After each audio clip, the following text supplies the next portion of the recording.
Le Toulonnais appelle à une réaction d'orgueil, samedi soir contre le Japon, pour sortir de la spirale négative, et de la morosité qui plombe le 15 de France.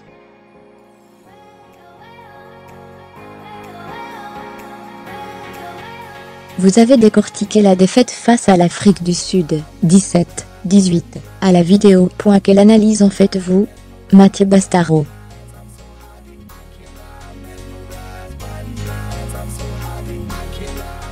Le constat est le même qu'après le coup de sifflet final.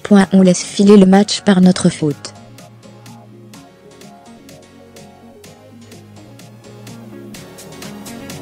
Ce qui est d'autant plus frustrant et décevant. On est très triste. On a pris une sacrée calotte sur la tête.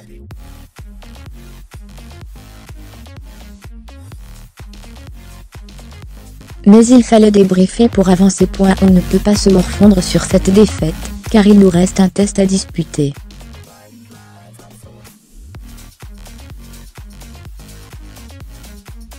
Les mots du staff ont été durs.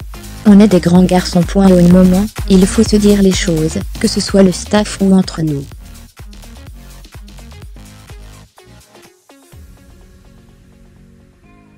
Le rugby, c'est une histoire d'hommes. Si on veut sortir de cette spirale négative, il faut des fois que ça pique un peu.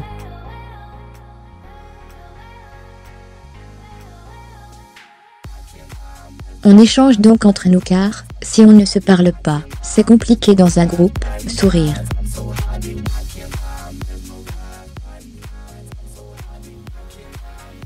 On a tous envie de sortir l'équipe de France de cette situation, et on n'y arrivera que tous ensemble.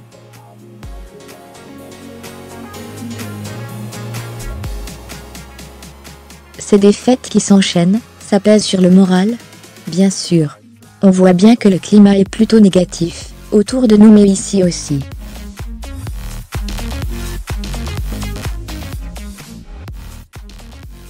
On est forcément un peu morose. Mais, il faut relever la tête. Lève-toi et marche comme on dit.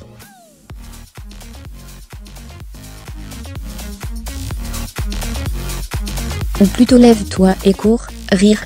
Il y a beaucoup de pression, énormément d'attentes quand il s'agit de l'équipe de France.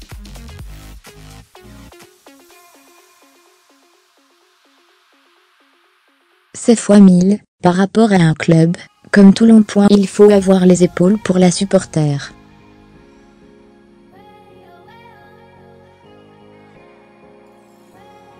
Et je pense que le groupe les a. L'ambiance est plombée à Marcoussis. Quand tu perds, tu rigoles moins, c'est sûr.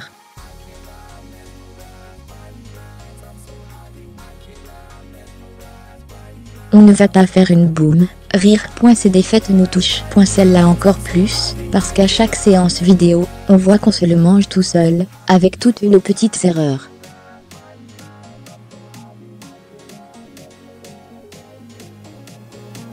Est-ce que c'est une semaine où les quelques anciens de l'équipe doivent faire plus attention aux plus jeunes joueurs? Bonne question. Il réfléchit longuement. Oui et non.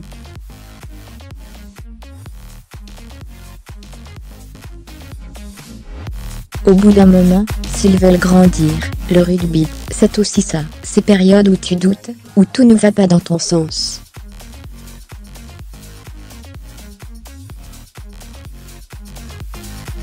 Et c'est dans ces moments-là, que tu vois tes ressources mentales. Après, nous les anciens, ils s'arrêtent. Ça me fout un cafard de dire ça. Wow, rire. Bon, nous les anciens, nous essayons, pas de les protéger, mais d'avoir un regard bienveillant.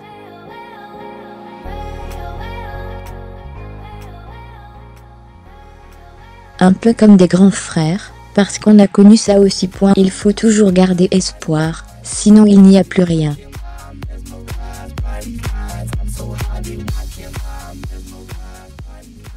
Cette morosité vous inquiète? Elle en vue du test de samedi face au Japon qui, lui, n'a aucune pression? Non, non.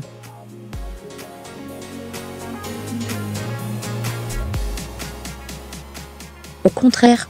Il faut qu'on inverse cette tendance rapidement. On n'oublie pas une défaite comme celle-là, mais, maintenant, il faut qu'on montre un peu d'orgueil.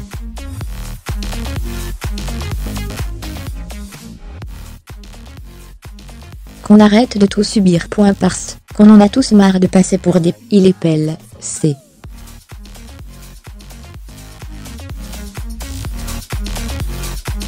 ONS de l'envie, il y a en toujours. Cette fois, il faut faire preuve d'orgueil aussi.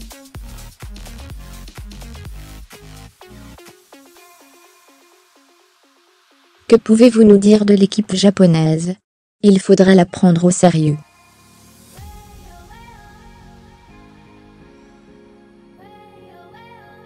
C'est une équipe qui va très vite, qui se déplace tout le temps, qui est très disciplinée.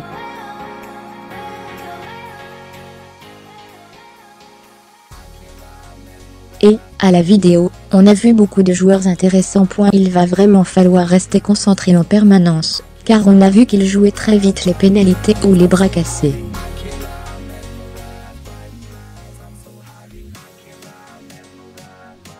Si tu n'es pas vigilant, tu te retrouves à toujours courir. Après ce point, ils savent mettre les adversaires en difficulté.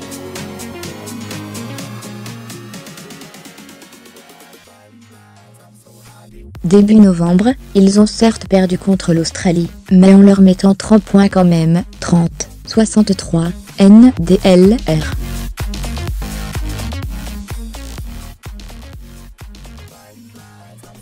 Il faut donc se méfier, et ne surtout pas les prendre à la légère. Face, une équipe qui joue comme le Japon, le 15 de France doit changer son fusil d'épaule, ou, au contraire, répondre au jeu par le jeu. L'équipe de France doit être l'équipe de France.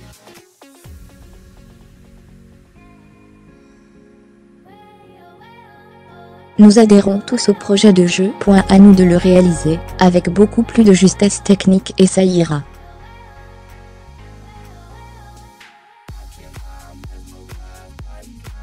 Sur nos derniers matchs, il y a beaucoup de déchets. Mais on voit que, quand on arrive à tenir le ballon, on enchaîne et on met en difficulté n'importe quelle équipe.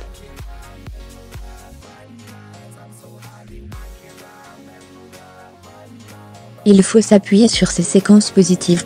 Il faudra donc continuer à déplacer le jeu, à croire en nous, à prendre des initiatives, à jouer des duels. Il faudra aussi être plus patient, car on a tendance à se précipiter dans les zones de marquer pour finir vite.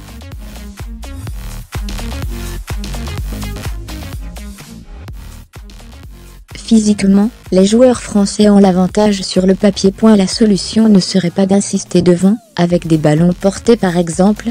A priori, c'est moins fort.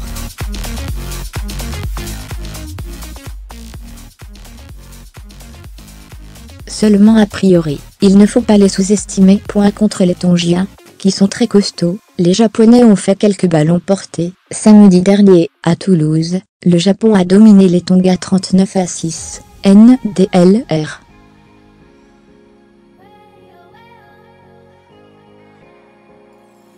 C'est l'une de leurs spécialités même.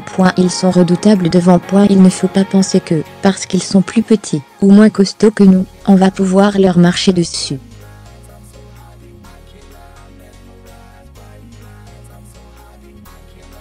Les Sud-Africains ont pensé ça, il y a 2 ans en Coupe du Monde, et ils ont perdu, 34-32. Nous devons garder à l'esprit que c'est un test international, et qu'il va falloir s'envoyer pour le gagner.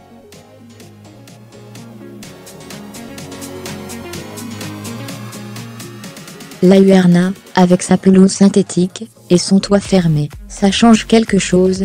C'est nouveau certes.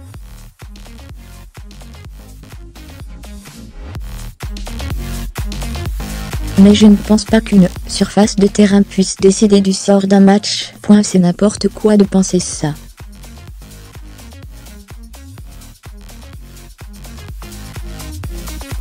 Ce qui va faire qu'on va gagner ou pas, c'est l'engagement, l'intensité qu'on va mettre.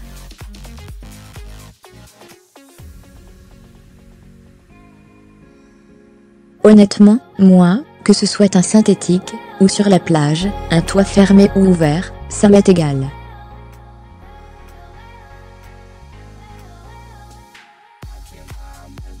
Ça ne change rien. Même pas, mes crampons.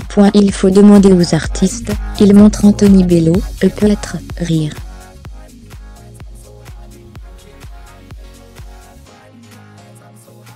Il paraît que vous rêvez d'aller faire une pige, comme joueur au Japon. C'est effectivement une clause qui est dans mon contrat, mais j'ai d'autres priorités actuellement.